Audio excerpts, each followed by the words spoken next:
That's all we're going to be saying about that at this time, but that gives you a sense of what this warrant is based upon. I believe we also announced earlier today how she died. She died as a result of sharp force injury. As far as a weapon, that's still part of the investigation. We won't be talking about that. I want to talk a little bit about what we've been doing since yesterday on this case. We have been working literally round the clock since this incident occurred yesterday morning in an effort to find Timothy and Caitlyn Virts. This search has involved numerous tips that we've been following, literally dozens of tips that we've received from the public. Unfortunately, so far, none of them have panned out. We continue to get tips coming in pretty much every hour. Our detectives are following up all of them, and we won't stop until we find these people. Some of you have asked about his connection to West Virginia. I believe that made a lot of your stations last night. We want to say that we have no evidence that he has gone to West Virginia or that he was in West Virginia. We received some information that he had connections there, and we were doing our due diligence to follow up with those tips. But just want to clarify the issue of the Amber Alert in West Virginia last night. It would be appropriate at this time for us to note that this search involves more than just Baltimore County Police. We have received and continue to receive significant assistance from our partners, other law enforcement agencies throughout Maryland, throughout the region, the Maryland State Police, the U.S. Marshal, and the FBI. All are involved in helping us with this investigation. The FBI this afternoon will be helping us broaden the scope of this search. This afternoon, this really will become a national search, and the FBI is in the process of working on the logistics of this expanded search. At this time, I will defer specific questions about what tools they employ to do that to their spokesperson, but we just got off the phone with them, and this afternoon they will be using the tools that they have to expand the search nationally. Why nationally? Because we have not found Timothy Virts locally. We feel that it's reasonable to assume that he may have left the state. Let's see what else I can tell you. We want to continue to stress that anyone who sees Virts or the vehicle that we believe he is in, the 1999 Dodge Durango, should call 911. We strongly discourage people from approaching him or intervening. We believe that he may be armed, and we certainly believe that he is dangerous. As far as a motive is concerned, it is far too early for us to speculate on a motive. We are looking at the relationships in this family and at their prior contact with Baltimore County government. And with that being said, again, we want to thank the public for their help. We want to encourage the public to continue paying attention to this case and to contact police if they have anything that they think might be helpful to us. I think that's pretty much all of our new information that we have today. I'll go ahead and take some questions. When do you think Caitlyn was taken by Virts? On what day and around what time did detectives think she was taken? We are not certain of exactly what time. The detectives believe that early morning yesterday may have been around the time that Virts left. But again, that's still part of the investigation. You had said yesterday, Elise, that family members had seen her alive on Tuesday. Have you gotten any, or someone had seen her alive on Tuesday, have you gotten any new information about the fact that she may have been alive in the overnight? Now, wait a minute. Today is Friday. I'm sorry. So, Yeah, Wednesday. she was seen alive on Wednesday. So we still don't know exactly when she was last seen alive. Do you know roughly how many tips you've gotten? Is it thousands, hundreds? I would say dozens. Oh, just dozens. I would say dozens, yeah. And you said none of them have panned out for any information?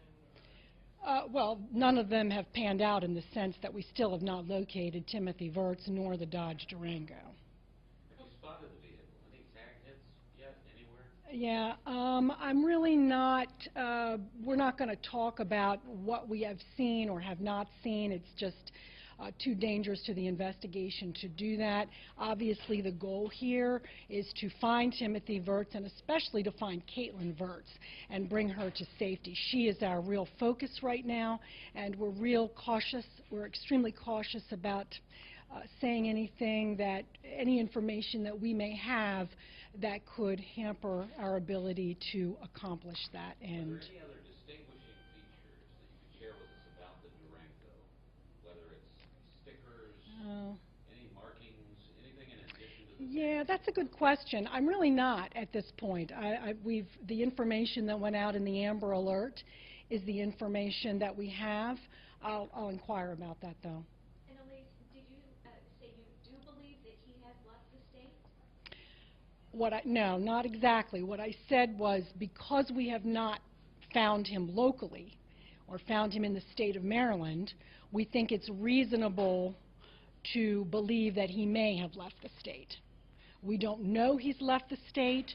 We don't know that he has gone in any particular direction. But the fact that we have not located him in Maryland makes us believe that he very well may have left Maryland.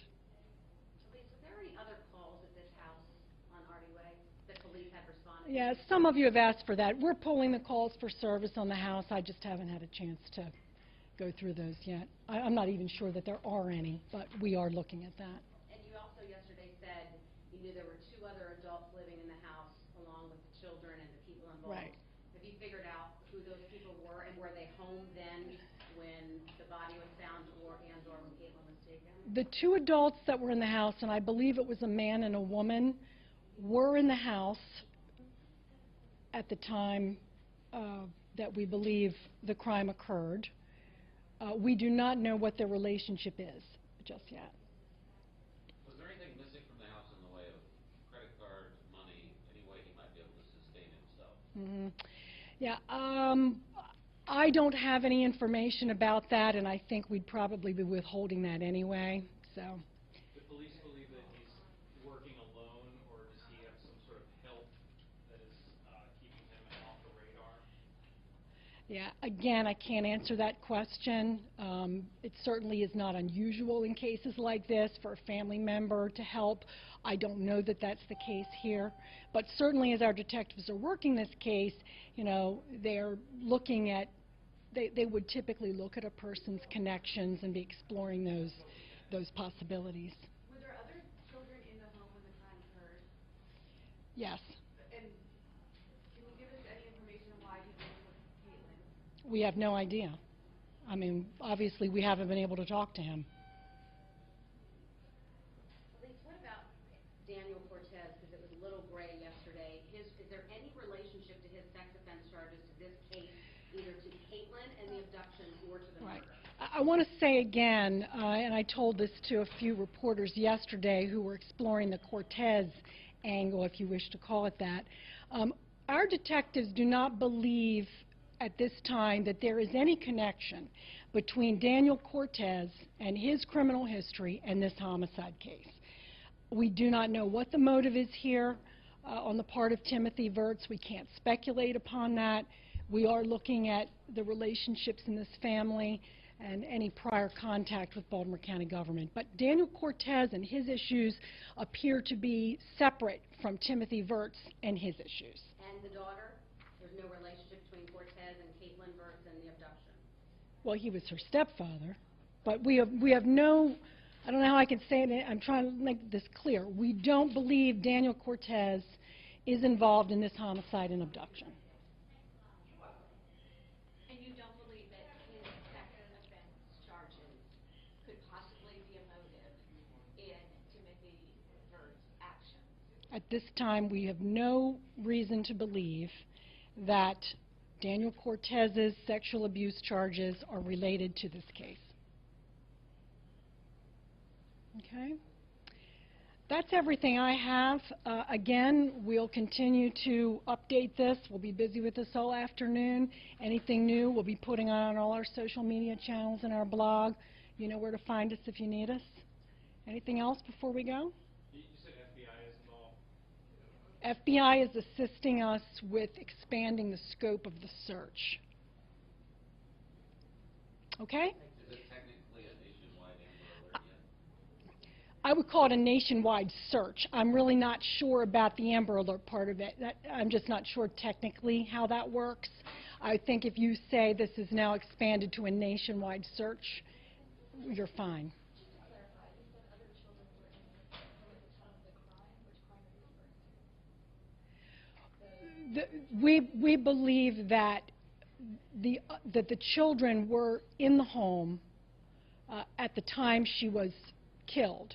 Now, again, we haven't exactly pinned down when that is, but we know that there were the 2 other adults and the 3 children in the house. Is that clear? Okay. The 3 children, including Caitlyn? Correct. There were, if we go back to, yesterday's Thursday, if we go back to Wednesday, you know, looking at, we believe that the 2 adults and all 3 children were in the house. At some point, Virts kills Bobby Joe and takes Caitlyn. And of course, when the occupants of the house discovered that Bobby Joe had been killed, they also discovered that Caitlyn was missing. You know, I can't give you a precise time when all of that occurred because our detectives haven't figured that out yet. But yes, the answer to the question about the children is there were 3 children living in this home, and they were all there, we believe, when she was killed. Okay? Thank you.